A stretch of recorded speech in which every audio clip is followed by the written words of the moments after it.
Happening now. We want to welcome our viewers from across the United States and around the world. This is the EdTech Situation Room. Good morning, good day, good evening. This is EdTech Situation Room, episode number 360 on October 8th, 2025. My name is Jason Neiffer, and I am the Executive Director of Montana Digital Academy, which is the state virtual school located on the beautiful University of Montana campus, currently experiencing beautiful fall located in fabulous Missoula, Montana. But tonight, I am joining you from Montana State Capitol, Helena, Montana, where I am guest teaching this week at my alma mater, Carroll College, and working with future teachers talking about AI and EdTech. Although I will say that I'm teaching them twice this week, and yesterday they didn't seem to be buying my BS. So I'm going to have to up my game tomorrow and see if I can't get them to engage a little bit more.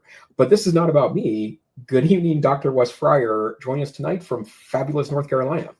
Yes, I'm just sitting here marveling that you were actually in my house a week ago or 2 weeks ago, just really recently. So I am a STEM and media literacy teacher here in North Carolina, and I would love to be in your class. How did your presentations go when you were here in Charlotte? I didn't get to hear about that. So in fact, I saw you. I think. Yeah, as a matter of fact, and I did record it, so I will share that information with you. Yeah, it was really good. There's two presentations. The first one was my ever-evolving presentation on image generation in AI. It's called vibe crafting, and it's all about like trying to not just generate images, but start to use the AI tool set to increase the authority and clarity of images. How do we get the best possible images that can support understanding and learning out of images? And then I also spoke with a colleague from Full Sail, which is a nonprofit organization that works in the education innovation space, also about the topic of AI. The presentations went well. It's a wonderful opportunity every time to work with my virtual learning colleagues, because they really are truly leaders in not just this distance learning, but also broadly in educational technology. And something I haven't been able to really articulate very well until just really recently, but one of the reasons why I love learning with the virtual learning crew is that they really do have a great perspective on educational technology, because they're used to working within constraints. When you are in a distance learning program, you lose some channels of communication, you lose some channels of interaction. And so for that environment to be successful, you have to really be thoughtful about design and support structures and mechanisms. And that the point I made to many of my colleagues there, which is that's one of the reasons why that the folks in those rooms need to be extremely proactive in the AI space, because we really need their leadership this time, now more than ever. But wonderful to see, fellow executive directors and curriculum folks and tech people and instructional designers and student support folks, but love the Virtual Learning Leadership Alliance and really love connecting with my colleagues there. Oh, that is great. Well, I was talking to somebody recently about COVID and, the emergency at-home learning, or whatever we called it, and how many folks were just so glad to get back to school as it was and all this. But I mean, there's just so much knowledge that is present about online learning, blended and hybrid learning. It's interesting. I feel a bit distant from some of those communities of best practice and just the ed tech world at times. You connect me to the world there, Jason, but I don't know. It's there in some respects. I'm in a very traditional setting right now, so glad that you were able to find inspiration and share knowledge and continue to build that community, because it is absolutely important. I'm toying with the idea of going to ISTE actually this year. Are you going to be at ISTE, or do you know? If I wasn't in Florida, maybe. I did go last year, and like I talked about earlier this year, I really enjoyed the conference. Having the curriculum integrated in it was a huge plus for me, and it felt like that I didn't get too bogged down in tech stuff. And in fact, I attended some really wonderfully taught curriculum workshops that I very much appreciated. But it's a long ways away. It's also, Orlando in July, and that's not the best place for someone that already is well packaged, is the way I would describe my body type. So But we'll see. But I have to say, like, I am so much more interested in making that happen now that the curriculum piece is there, and I enjoyed it very much last year. Yeah. I heard well, good things from you, but good things from other people as well. So I have not been back in a long time. So yeah, I don't know. We'll see. Pondering my options. We were hoping maybe we might be able to take a team from our department, which would be lovely. Oh yeah, that would be great. That is not gonna work out. But have you? I know. How many times did you and that crew, Diane and Nancy, and didn't you all go to?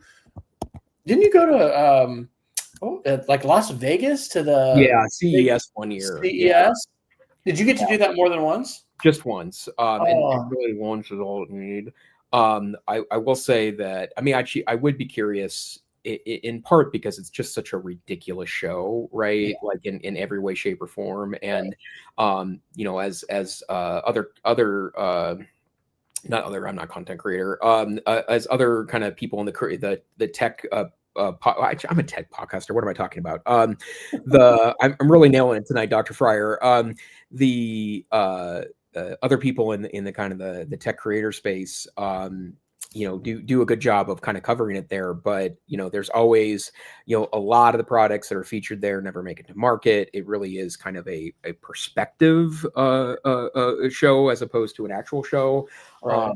But you know, really interesting, and also you get to see, you know, a lot of what's likely to come up in the next 12 to 24 months, and you know, even the big players are usually pitching out pretty interesting stuff. Yeah. All right. Well, I'm throwing a few links in there. I was saying I could probably feel like I could probably just do a geek of the week session, and you know we can definitely pivot to a, you know, let's demonstrate some AI tools if we would want. So, but anyway, I've got a few links, so we can talk about those, or we can go wherever you would like. Okay, well, let's see here. Well, let's talk about, and I don't have links in there yet. I have them pulled up, but not in the document. OpenAI announced a bunch of new stuff in the last 48 hours, and I did get a chance to listen to part of the keynote from Sam Altman in the car on the way over, and so I'm kind of aware what's there. Part of my struggle, and I'm sure with really everyone's struggle with this space, is that the announcements that would be headline making announcements are coming at such a fast rate that it's difficult to keep up. But the thing I was most interested in of OpenAI's announcements were related to their agent platform, and I still haven't fully wrapped my brain around what this means yet. But it seems like it's a mix of kind of the workflow tools. N8N is one of them. I'm trying to think of make.com is another one of them. There's dozens of these platforms, but they basically are like, they're like glue or piping that you can pull in different websites and different tools and then process the information. So imagine if you shared a link on Twitter, that link would go get pulled into an LLM, the page summarized, the summary put into a Google document, and then you get a text notification. Or I've been experimenting a little bit with N8N. It's an open source product, and so you can download it on your computer in a container, or I bought hosting for it that costs like $11 a month. And so one of the content creators I watch, Matt Wolf, had a video last week about how you can use N8N to create like a morning update email for you, right? It can look at all your calendar events, it can look at all the news, it can look at the weather, and it can basically create like a personalized email for you that ends up in your email box at whatever time you desire. That said, the thing that's interesting about that is that now that functionality exists inside of ChatGPT. I think you need to be in their developer platform right now to access all of it. But one of the things you can do now in this space with all of the various pieces that come with this is that you've always been able to, connect to other apps like Canva and Figma are two examples of this. But now there's heightened integration to where you can give a bunch of information and say, create 4 flyers for me in Canva on this, and it will create 4 flyers for you in Canva with all the information on there. Is this it? Is this what you're No, talking that's N8N, but now it's the ChatGPT agents platform. That's what they announced, which is very competitive with N8N. Okay. And the one they showed off that was most interesting to me was actually was in Figma. They gave an example in ChatGPT of copying and pasting an image of an org chart, and then saying, okay, go to Figma now and recreate this org chart in Figma. And it did it in a very clean design, right? And then then they said, okay, now make these changes to it. And it directly went into Figma and made those changes for you. And, we're getting to the point, and we talked about, I think it was last time we talked about MCP servers, model context protocol servers, which is the ability of LLMs to talk about, or to talk to tools like Google Docs, and different third-party sets. Well, we're starting to see that in reality. In fact, they mentioned MCP servers at the OpenAI keynote at their developer conference, that they're really deepening the integration with MCP servers. And like we talked about last time with MCP servers, Anthropic developed that technology and open sourced it. And I've used it in a lot of different ways with experiments, but basically one of the things you can do with an MCP server is ask a tool that's integrated with an NPC server with natural language to go do things for you, right? Like, edit this Google Doc or update this spreadsheet, which you can do in natural language. And it's pretty extraordinary stuff. And we'll see. I'm convinced that soon enough, MCP backed services will start to escalate quickly, because it allows you to pull in information from multiple services, make sense of it, and then actually write and modify documents and Figma drawings and Canva pieces. It's really quite extraordinary stuff. Have you used an agentic tool yet? Because when I've tried with ChatGPT and it said, no, really can't do that yet, and it's not available. Is that like a beta thing when it's like actually doing stuff on your screen, or it's autonomously going out and doing stuff? Because every time ChatGPT will say, oh, I'll do this or whatever, I don't know. I guess sometimes it's processing it, but I always have to go back. Can I have an update? What's going on? Like, I don't know. What's your experience with agentic AI at this point? Well, I mean, I do think that, and there's been a lot of progress in the space the last 3 or 4 weeks. Google released a framework a couple weeks ago that you can actually unleash an LLM on. It will do things for you in the browser in the background. The problem with the current agent systems, including ChatGPT's, although I think this changes with the announcements this week, is that it spins up like a little instance of Linux, I think, with like a Firefox browser, and it can do things for you, but then you have to log in, to all your stuff, and it's not your browser. That's what's changed in just the last few weeks, is that there are a lot of plays now where on your behalf, it can actually do tasks on the web for you on the browser that you're currently using.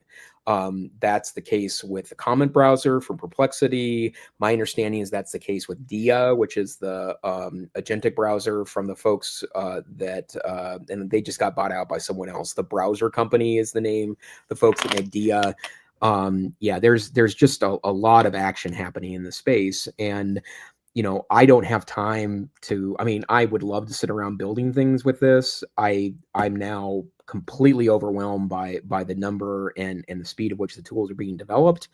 But, things like Agent Kit, which is the thing that OpenAI announced this week, apparently, will lessen the complexity of exactly that process. So. Okay, so Have you played a lot with Gemini Pro, and do you think it's comparable? How do you think it rates, or have you? Like in comparison to other Yeah, LLMs? because I'm. It's I don't know if I have shared this yet, but my wife and our youngest daughter and I have been sharing my Pro account, and finally, kind of like Spotify with IP address and Netflix. Hey, you're not supposed to share accounts. It finally, continuously gave them messages. Hey, you're logged in too much. Hey, basically saying that they had to have their own accounts. And so both of them have moved to Gemini Pro because we're a Google One family, so we already get it. And then at school, we have, I'm pretty sure it's Gemini Pro as well. And then our daughter has been pretty pleased with it. She thought Gemini Pro was sort of less, what's the word when it's really praising you and saying what a great idea? Yeah, she found it to be a little bit less that. Any experiences you've had about Gemini Pro? It's funny you should mention this because I'm getting some asked to weigh in on some conversations around school districts that want to know if they should go buy a third-party tool. If you're a Google school, turn Gemini on for your teachers. It's got enterprise data protection on it. They don't train on if anything. It turns on Notebook LM for your teachers. I think Gemini is, if I weren't in the kind of experimental space with AI, right, which is the thing that it's such a critical part right now of my work and also my personal interests. If I only had Gemini, it would be just fine for 97% of what I do. So I think Gemini is great. And that's a particular case where you don't have to take my word for it. The LM Arena, which we talked about a little bit earlier this year on the podcast, it is a website where it will or it has a rankings of different AI tools, and so you can go there and see the current top tools, and it works kind of slickly. They use the Chessa logarithm. They will you can put in a prompt there, and it will give you two different responses from two different models, and then you rank which one is best. And then based on that ranking, they use the Chess ranking algorithm to create a score. And so it's constantly evolving, and you've got the exact right screen up. That top left one there shows you the text ranking, and Gemini 2.5 is number one in that space. And so that's based on blind testing of Gemini 2.5 versus other models, which would include all of the Claude models, all the ChatGPT models, a lot of the open source models as well. We talked about, and now he's calling it a super prompt, the sifting Mike Caulfield's basically huge prompt that he has for, am I doing this right? This is weird for two screens. I've set up the new webinar for, I guess, November for the Media Ed Club, and we're going to, this is not working. We're going to take a look at this super prompt, and shoot, maybe I'm gonna, there we go. But he's and so I just put this together, fact checking with AI super prompts, and so he really likes Claude, and I guess he's calling it deep background, a super prompt to change the way you use LLMs. But he talks about the different versions and stuff, and says basically Claude is it. You don't want to use these other models. So I find that fascinating because I'm kind of conflating them and seeing them as equivalent. So obviously, I don't know. And it's for what people are doing with it. I wonder how much. I wonder at what point you're going to notice. I definitely notice a difference in image creation, and I still think that ChatGPT is superior.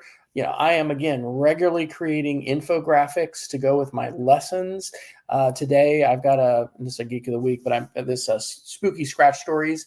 And, I just have had a very text focused, some videos, but not just a lot of graphics. And so now it's so easy to take my entire lesson that's step by step and then say, hey, I want this simple infographic. And I iterate with it and go several times because sometimes it'll do too much text. And every once in a while it misspells a word, pretty rare. But I have, the little bit I've dabbled with Gemini with that, it doesn't seem comparable. Does this leaderboard reflect that as far as its image generation? Yeah, scroll down. Uh-huh. So text to image, what you're looking for there. What is even QAnon one? What is that? No idea. That might be one of the Quen models. What is a Quen model? Quen is Alibaba's AI plays. So let me check here.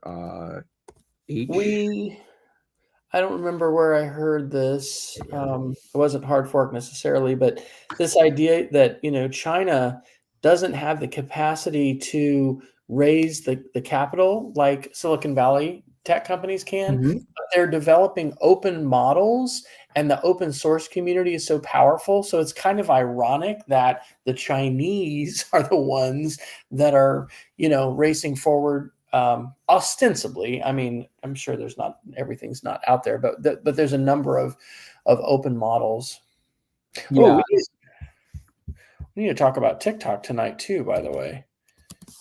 Because is the purchase going through? Did you see that? I have not. I've not heard anything more about that.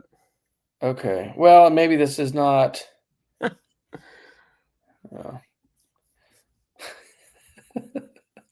I was having a conversation with some folks today that we're talking about, whether or not it was a good idea to invest in TikTok now with pending changes and stuff like that. So, oh my goodness, it is overwhelming. And if folks are not playing with these tools, we're even playing with these tools. Something else that I was going to ask you, it'll come to me. It's funny, Wes. I am on the Hunyuan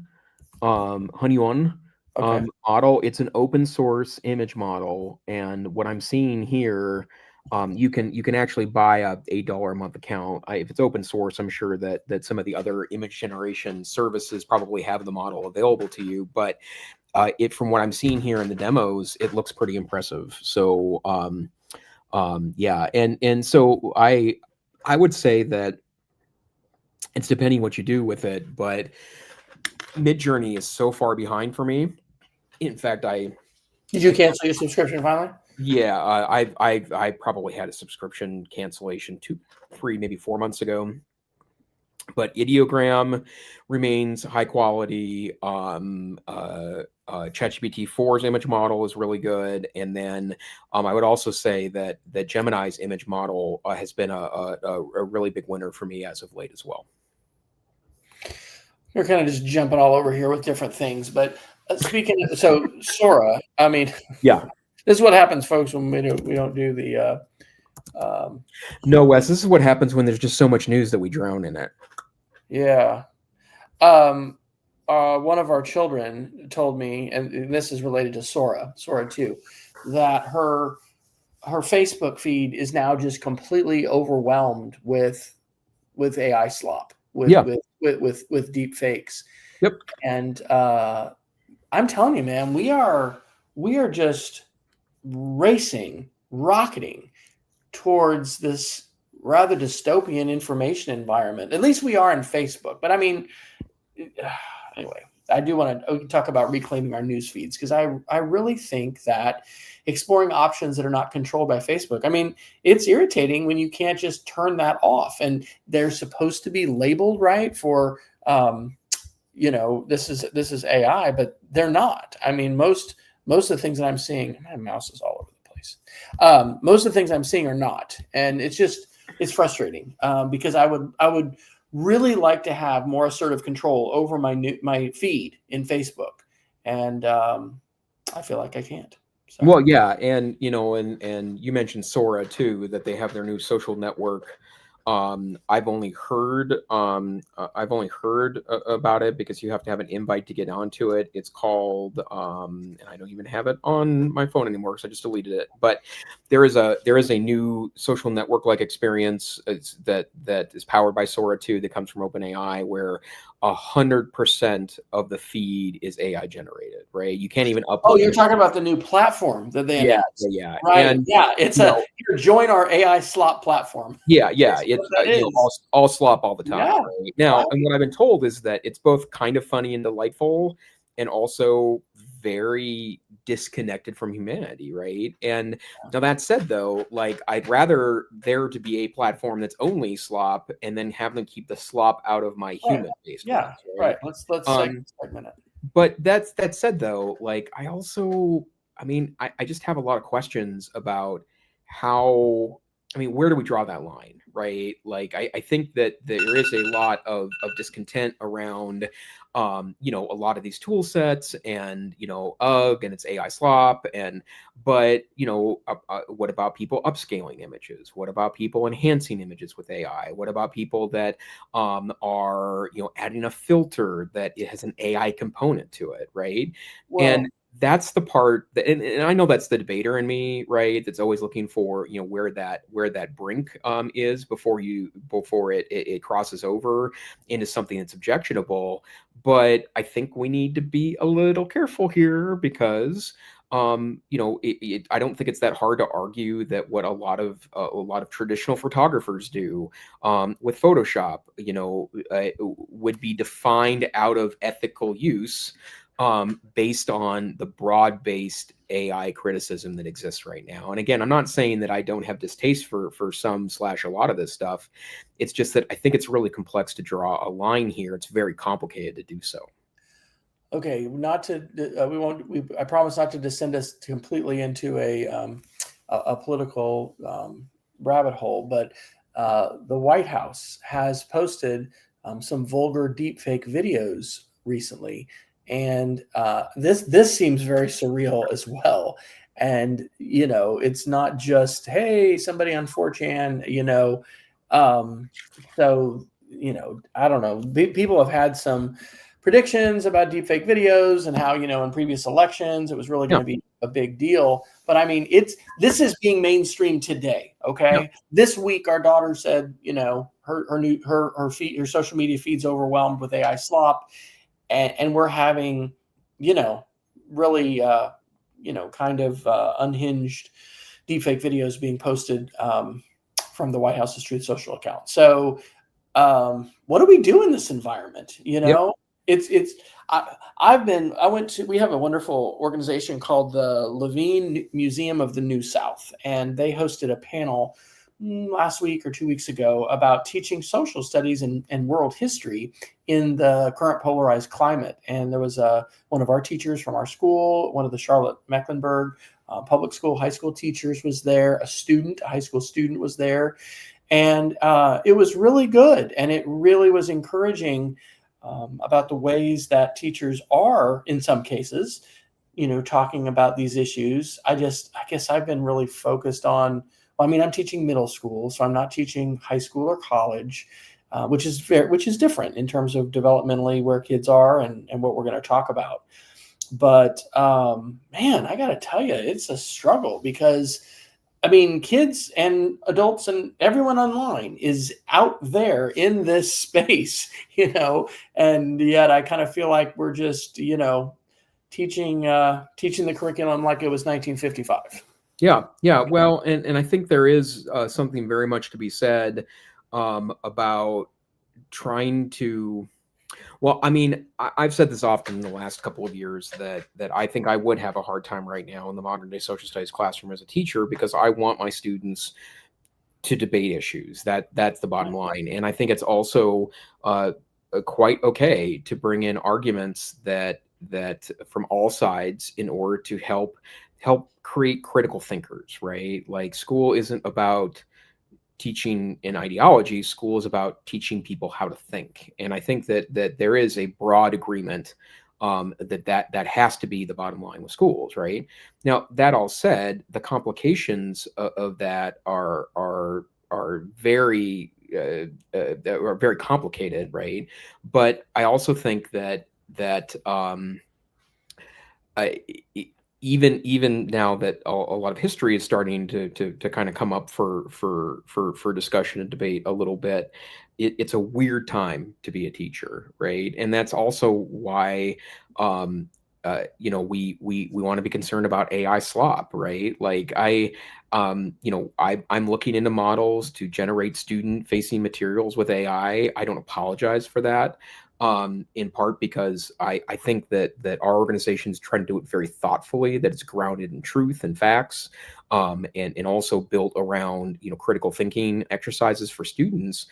But I would say that if you're a teacher right now and you're going to ChatGPT or the like, and you are uncritically creating classroom materials for students and not vetting them and using, Mike Caulfield's both tool sets and philosophies and helping your students guide through that, I think that what your daughter's experiencing in regards to social media will absolutely become a problem in classroom materials as well.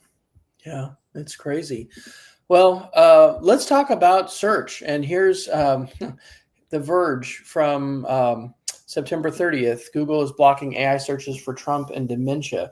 This is happening this semester, that Google, which is where most of us have gone for our searches, is doing AI overviews. And I was talking to my kids today about this. I was asking them a question: what can we do with that? We can search it AI, and that's coming up first. The power that Google specifically has over controlling those AI overviews. In terms of research, we've talked for a long time about, at least I have, and heard about, the typical person would never go beyond the first page or two of search results. They weren't going to page 5 or something, right? So whatever the Google algorithm was, percolating up to the top was likely to be seen by lots and lots of folks. But with AI and getting an answer sometimes, we need to be teaching about this. We've taught, you and I have been around for a while and teaching search. Remember the Alta Vista search engine? Who can forget Alan November opening up our eyes to Alta Vista and the advanced search features? But seriously, who today is teaching about AI search and AI overviews and how we need to critically think about this? Because it's not the answer. It's just what the algorithm is providing for us today.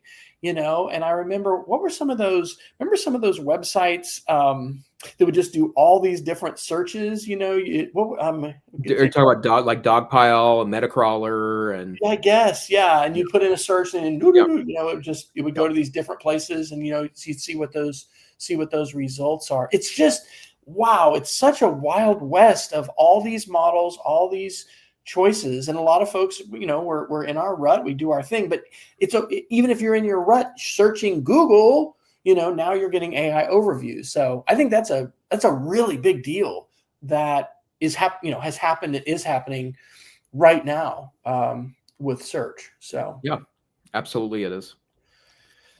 Oh, all right. Let's see here. Let's get another AI article. And I'm curious on this. I didn't get a chance to ask you about your thoughts on an AI bubble. This is Futurism. Deutsche Bank issues grim warning for AI industry. And this is what's the date? I guess what's happening is we're having this weird kind of investment where NVIDIA has made this unprecedented investment in OpenAI, but of course, OpenAI is turning around and buying, NVIDIA chips. And I heard a statistic, maybe this was from Hard Fork, that was saying that, when the United States built the interstate, highway system, which was, is massive, 36 years. That maybe if I've already said this, I need to just sign out because I'm too old and just repeating myself now. Have I said this story before? The AI industry, the major players are set to invest twice the amount in adjusted dollars as what the United States spent for 36 years building our our highway system. And there is a so I hadn't said that. Okay, good. No. I won't sign off then. Otherwise, you're going to have to go solo for 20, 25 more minutes. That's an unbelievable amount of money. And right now, what's also happening is these companies are not profitable, but we're hearing rumors that OpenAI is about to roll out advertising and all this. And so, these companies are going to have to be profitable. Otherwise, they're going to go bankrupt. But the sheer volume, I should find this video. It's probably in my YouTube history of this tremendously big data center that OpenAI is building outside Abilene, Texas, where there was nothing but tumbleweeds and, sagebrush and just fields. And it is massive. And I think it's like going to be built within 2 years.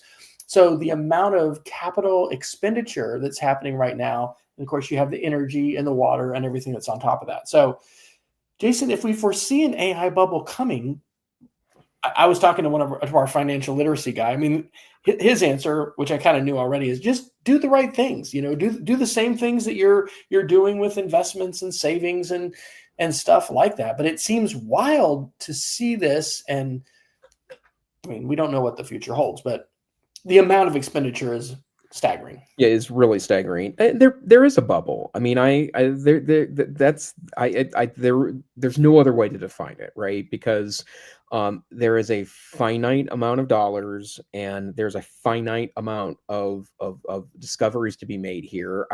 There's a lot of talk about artificial general intelligence and super intelligence, and I'm kind of with Jeff Jarvis, who is on the Twit network, and also one of the co-hosts of AI Inside, and he says it's that it's a meaningless term that is undefinable, and the bottom line is that it's a silly thing to even measure, and some people think we've already hit artificial general intelligence, right, in the way the models currently exist. But if that there's probably going to be winners and losers here, and probably the winners will be able to get the capital to continue on, and the losers will run out of money. And it is very terrifying, the amount of data centers and power plants that are coming into the United States, because we don't really have a scalable electricity model right now in the United States that doesn't use polluting fossil fuels. But yeah, I mean, that's everyone. And I would roll my eyes at the notion that tech companies have to be competitive in this space or be irrelevant, except that I think there might be some truth to that. I mean, both the threat of China and the way that is held up as, there's this existential national security threat and competition, because whoever wins is going to sort of win forever. Yeah. And then also that idea, like you said, about AGI. What is your opinion, Dr. Neiffer, today on October 8th, 2025, about artificial general intelligence and what it is? Have we realized it? Will we? Is it something that keeps you up at night? It doesn't keep me up at night, but part of it is that I haven't read very much meaningful literature about what the definition of that is, right? I think that if you had asked someone 20 years ago what artificial general intelligence is, some of the tool sets we have now come either dangerously close or well over that line at this point, right? So I don't have any thoughts about that. I think that's an interesting conversation. I do enjoy listening to people debate about that, but the super bottom line to me is that I'm not entirely sure that that's definable really at this point. What are your thoughts about that, Wes? Well, I think AI has already exceeded my capabilities, because I am not going to ingest and read and take in the quantities of information that these AI algorithms have. So if we think about AGI as an exceeding of human capacity, now it's not in every way. I don't think that it is feeling, and it's not conscious, and it's not a complete intelligence in the sense that it should have rights. It's not an entity. But I've experienced multiple times this very powerful situation where I'm collaborating with this tool, which far exceeds my own capacity to code or just to know stuff, and it feels genuinely weird. I think that who's our big higher ed guy, Ethan Mollick. I think, doesn't he recommend treating it like it's like a person, and you talk to it as if it's fully capable? I don't know if that's where I heard that from, but that's basically what I do, and it's shocking how good it is, and I don't know, and so I've just regularly experienced that. So I think it's already exceeded me. I know that we're a ways away, or I perceive that we're a ways away, from it being ambulatory. But like these are big things when it starts, writing its own code, when it has access to control a factory, when it can produce its own versions of robots and things like that. I think that's where we really step into another level of science fiction reality. So, but Well, what's happening now is, because this is something I've heard other people say, we can debate all day long about science fiction and the Terminator, but what is it doing today in our information environment? What has happened already in the information environment and to our political culture and our society, as a result of social media, but also these algorithms? And it's something that we need to become much more proactive about. I think from a community standpoint, because the impacts are significant to us individually and corporately. Yeah, I agree wholly or holistically with that notion. I don't even know which words I'm trying to use tonight. So and part of what energizes me to try to figure out a way to harness this stuff in the right direction in schools is that I just don't like what happens if we ignore this completely, right? I feel like people that don't have student learning in mind start to make decisions. And, I'm starting to agree with a growing set of voices that talk about how, rushing into this stuff as a system has never benefited schools, right? And I agree with that, because we, that should not stop small scale implementation, experimentation, playing. In fact, I'm working on a Substack post right now for the Frontier Learning Lab about it's called Stupid Prompting Tricks, a nod to David Letterman. And part of what I argue is that challenging AI to do ridiculous things is actually a really useful strategy, right? Because you start to get a sense of the limitations of it,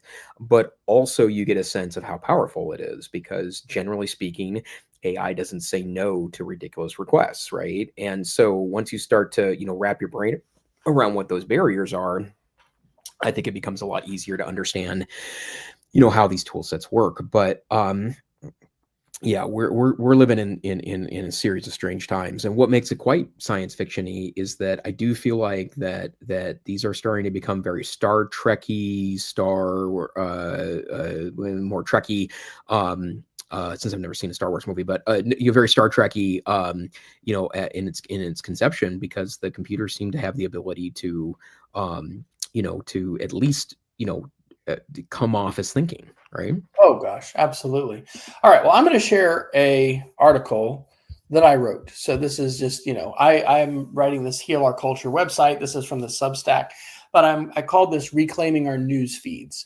And this is something I've been thinking about for a while, and I've listened to different podcasts about it. NC Ties, which is our state EdTech organization, hosted an online conference last week, I guess. I didn't get to participate in too much, but I did some. And they had a great session about Notebook LM's platform. But they also talked about Google's Gemini AI and then Gemini Storybook. Have you played, Jason, with Gemini Storybook? I have once or twice. It's pretty impressive. Yeah, it's kind of amazing. So I made my own little, story of golden retrievers, Rosie and Moose, who are going to, help us transcend polarization by helping us reclaim our news feed. And so here it is, a little 10 page book with illustrations and things like that. But I'm listening to podcasts like Ethan Zuckerman's Reimagining the Internet, .social by Mike McHugh, who is the founder or co-founder of Flipboard, which I still continue to love, the EFF's How to Fix the Internet. So these are all podcasts and thought leaders who are focused on this kind of idea. I created a project with vibe coding that I called DIY Federated Reader. Have you seen this yet? I posted this. Basically, what this does, and this is a Google script. This just took a couple hours to do, and so it's here on GitHub. You throw this script into your into Google Scripts. And what it does is it pulls all of my newsletters and it puts it into a Mastodon channel, which I can then subscribe to in Flipboard. So this updates every hour, and I've got that pinned at the top. But so every hour it's grabbing title, date, link, and then it, auto embeds the image or whatever. And so anyway, instead of reading an email, I am actually doing this in Flipboard. But like being able to code this with AI, and then I use this every day. It's unbelievable. And I think I want to actually make this into a mobile app. And this is the first time I was thinking I would do this with like an API from, ChatGPT or from Gemini or whatever, but it's just a Google script. And, and here's an example. I mean, it's a 382 line script. There is no freaking way Wes Fryer is writing this script, without the help of AI. But I think that this is something that we need to do. And I want to encourage folks to be thinking about this and working on it. Like, how are we going to reclaim our news feed so that, for instance, we are at least more focused on local issues than we are today, because we have a lot of things locally that would bring us together rather than pull us apart. I just was with my dad for, like 6 days this last week. We had a fall break and I helped him move. And every time I'm with my dad, he's watching the news and all these advertisements, and I'm just like assaulted by them. But it offends me. I want him to have a TV where we could freaking block the ads. But I just feel real passionate about that. In fact, there is another TEDx conference, TEDx Duke, that's in February, and I went ahead and put in a proposal for that on this topic of reclaiming our news feeds. So have you seen anybody kind of talking about that, and any thoughts about that as far as, basically with open source tools, vibe coding, with, whatever skills and possibilities they are, finding ways to, I guess, have a healthier news diet and media diet? Well, yeah, a couple of things there. The first one is that I wish I'd grabbed this link, but I was skulking around Reddit, as I often do in the evening time, and apparently someone who vibe coded an app sold it to a major company for $36 million. That was a big piece of news earlier this week. And there is a lot of anti-vibe coding stuff on Reddit. A lot of programmers, and the jobs are at risk, and so that there's certainly some reason to be cynical of these tool sets, right? Yeah, there you go. $80 million. A vibe coder, Base 44, sells to Wix for $80 million cash. Nuts, right? But I've also seen some really fascinating concepts that were kind of around that vibe coding, which is that at a certain point, it may get to the point that there is no such thing as software suites anymore, because all software gets auto-generated with the user, right?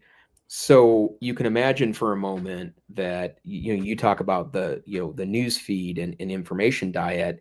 I know both you and I have still had big tears over the loss of Google, the Google RSS feature, the Google Reader, as it used to be called back in the day. And I rejoice that podcasts still exist with RSS, right? Because it's still the power behind a podcast subscription. Yeah, absolutely, right. But you can imagine for a moment that, you know, if you wanted a piece of software that worked in a certain way, you actually don't need to have the software. You could literally just tell it how you want it to work and it would start working that way.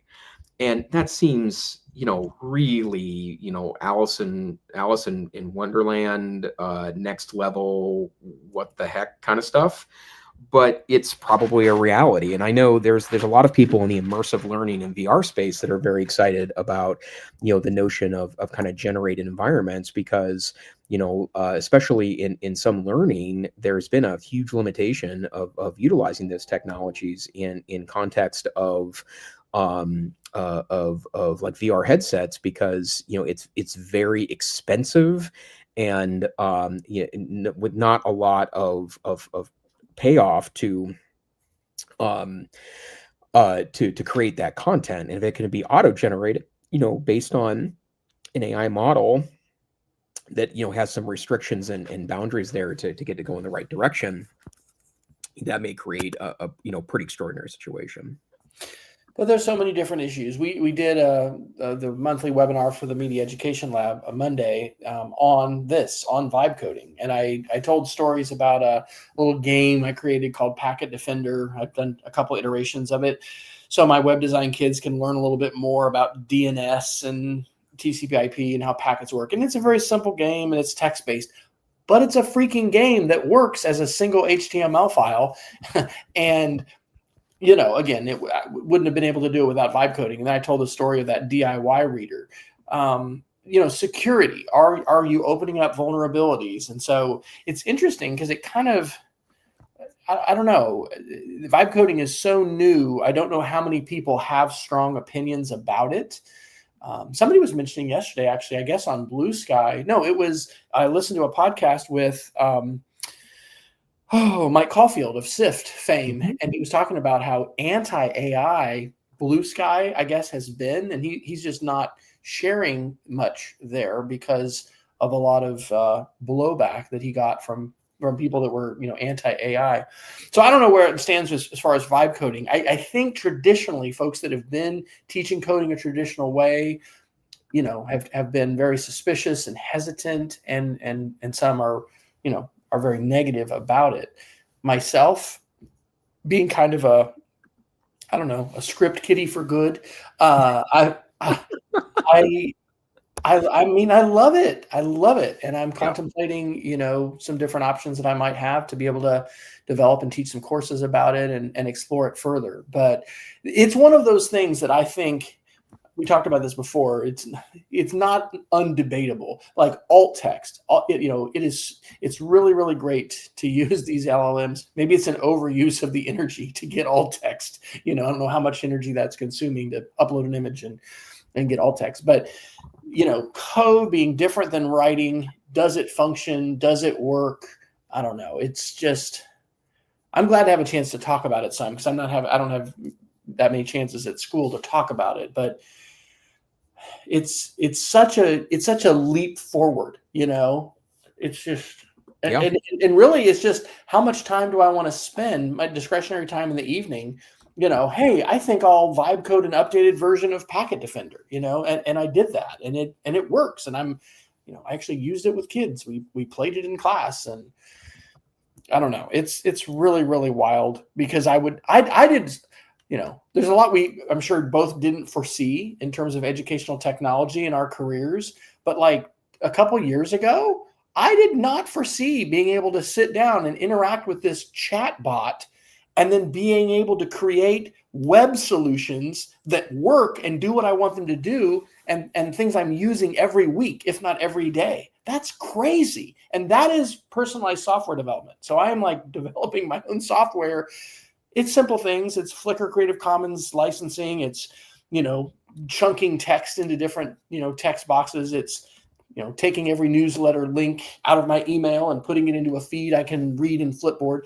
But that's just unbelievable. I mean, I would not have foreseen that. Do you have some folks at the Digital Academy who are into vibe coding? And is anybody developing a vibe coding class for you guys? Maybe.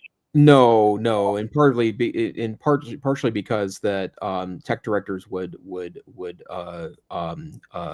not be very happy with us if we were teaching kids how to vibe code. Really? You Yeah, think so? yeah. We faced a little bit of pushback in the early days, just when we wanted virtual containers with Ubuntu in it to help support coding, and we got a lot of pushback there. Because they're afraid of them using those skills to try to like hack their systems. Yeah, I mean, I think that's, and also that you have to unlock a computer a lot of times to get these coding environments to work, and Yeah. and also speaking of, I Claude Code, which is a command line interface that can do some really heavy lifting coding. I saw an article on Reddit last week about how people are using uh, uh, uh, penetration testers, so white hat security types that help do white hat hacking.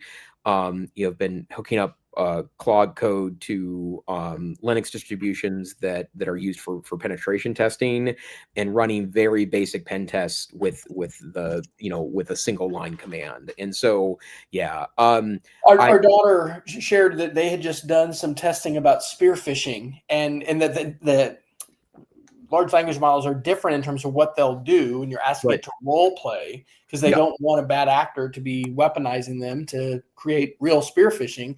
But like that was a real powerful way of dramatizing what spear phishing is, a spear phishing email, and how personalized it can be, because they were able to ask the LLM to generate them anyway. And that was wow. I will say that, I mean, I have not vibe coded a lot. I did a couple of weeks ago vibe code a Chrome extension that I was using to one of the Chrome plugins that I use with an OpenAI key to do some things online broke a couple of weeks ago because the company shuttered, and the plugin just stopped working. And so I just vibe coded my own and set it up. It stopped working after a couple of days, but it worked just fine. It took me 15 minutes, including ChatGPT teaching me how to put in a local plugin that's not signed in the Google network, right? I could have also pulled it off with, I do have a business account on a domain that I do sometimes use for experimentation purposes too, but it worked just fine. And I will say, the closest we get to vibe coding, Mike and our team has created a bot that's helped us with database queries with our SIS, and it's worked great. And in fact, it not only saved us a bunch of time, it increased our efficiency and our ability to put in queries to the database that backs our student information system. And in fact, it's funny. I was talking to one of our important vendors today, and talking about how we can't wait for there to be more access to be able to plug in ChatGPT for data purposes, because we'd really like to start pulling out much more nuanced data than we have the ability to figure out how to do with just the plain APIs right now. And there's just a lot of wild stuff. Well, on the topic of what do we do now and what can we do, we got a really good question. There weren't a whole lot of questions in this Monday webinar, but one of them was about copyright and teachers and instructional materials and textbooks. And, with my opening disclaimer about not being a lawyer, I said to be careful with copyrighted materials, and if you have, check local policies, etc. But the best scenario was to be using some open textbooks that were not subject to copyright, because being able to fully ingest your textbook into Notebook LM or into any of these large language models and then ask it for things. And I think I saw you had a post about making a personal wiki. Didn't you do that? They used the term wiki in kind of a weird way, but the article was exactly that. It was taking basically all of your any kind of information that you're producing as part of your work, whether it's notes or Google Docs or meeting notes, and then just throwing them all into Notebook LM, and then using the powerful models to help extract information from them. Yeah. Oh, okay. Well, we're almost at the top of the hour, and we've managed to talk a lot without having a lot of links. I'll share one more. This is an AP article that was from September 26th. We've talked about some of these with fiber cuts. So the headline here for the AP was, I guess I can even show the article. AT&T attributes mass 9/11 outages in 3 states to, quote, fiber cuts made by third parties. Who was that? So that was in parts of Mississippi, Louisiana, and Alabama. So we're very dependent upon our technology, folks, and we need to be resilient and have backups and things like that, because things like that happen. All right. Well, would you like to do a Geek of the Week, sir? Well, yes, I would. I just want to share an interesting piece of information. If you have a .edu address, and we've mentioned a couple of services like that this year, you can get a free Perplexity AI Pro account for 1 year with that .edu address. And I would imagine in some cases, if your day institution, I'm talking to the K-12 folks right now, that if your day institution has an EDU address, you'd probably be able to do it easily. But I know a lot of folks, are taking college classes and may have a university EDU address. You get 12 months of Perplexity Pro, which comes with Comment, their AI browser, which is a mind-blowing experience that I can't even begin to wrap my brain around. Really? Because I tried Dia, and I didn't ever have that wow experience. Yeah, Perplexity's better, and part of it is that you can also like sign into your Google accounts and stuff, and so it can read Google Docs in the background or read email or do those things for you. But yeah, if you have a .edu address, you can get a Perplexity account for free for the next 12 months. Are you using that browser a significant amount of time now? No, I'm not. In part because I feel like that, and I have read some security concerns about this, so I never signed into work accounts there. Yeah. And I usually just use one of my kind of, it's not quite a throwaway Google account, but one that I use for experimental purposes. But there's a lot of power there. But to be honest with you, the tool set is so big that I'm not entirely sure that it wouldn't just be a time rabbit hole. Yeah. And we shouldn't underestimate the importance of the privacy issues, because, if you use a browser like that, you may be just given all of your information over as training data. That may be, part of the AUP. So not to have a tinfoil hat on, but that could happen. All right. 3 quick ones for me. It's October. Spooky Scratch Stories. This was one of my favorite units that I have done for the past couple of years. I recorded a new video giving an overview for my kids, and this is so cool. I don't know if you've seen this, but this came from Tony Vincent, and I kind of modified this a little bit. So it just spins 3 wheels, gives you your character, your setting, and your plot, and then you have to make your maze story. So this would be, you have to include an obnoxious owl for the school's secret room who forgot their pants. So anyway, it's a little whimsical and fun, little challenge there. So little update to that. Have you heard of ORCID before, Jason? Connecting research and researchers? No. It reminds me a little of ResearchGate. I found this from a Blue Sky, I think, profile of someone who followed me. But as you engage in research, it's a way of managing research, but then also verifying identity. So I hadn't heard about that before. Interested in that. And then lastly, here's the vibe coding with AI. So this was the webinar from Monday for the Media Education Lab for the Media Ed Club. And you can access the archived video, and we're continuing to follow this model where we have a recommended media, which is like usually an article, sometimes a podcast or video, but this is Kevin Roos's article from February about vibe coding, and then optional media with these different articles and podcasts. And so that is the Media Ed Club. I'm continuing to do that monthly at the first Monday of the month, and our next one on November 3rd, shameless plug, is going to be on fact checking with AI super prompts. And I'm I don't know. We could reach out to Mike Caulfield, but he's done, great podcasts and interviews and things like that. And if you haven't checked that out, what he's now calling deep background, this idea of an AI super prompt, just kind of amazing. And I think, couldn't agree more. It's in fact, I use that tool 10 times a day. So, all right. Well, Dr. Fryer, I'm talking to the audience now. Hey, you have been listening to, or no, we haven't done our, we're really getting rusty at this. Dr. Fryer, where can people find you on the internets? I am at wesfryer.com, and recently I updated all my share links and channels that are a bit crazy, which is just wesfryer.com/after. But you can get visual links to my passion projects on wesfryer.com. How about you, Jason? Well, best place to find me is on LinkedIn and also aicentrist.com. But hey, this is the EdTech Situation. We're a once a week-ish podcast on Wednesday nights, 7 p.m. Mountain Time, 9 p.m. Eastern Time, and sometime in the middle of the night UTC. We hope you could join us live. If not, find us on YouTube. They're always archived right away. And where are we at right now with the archive?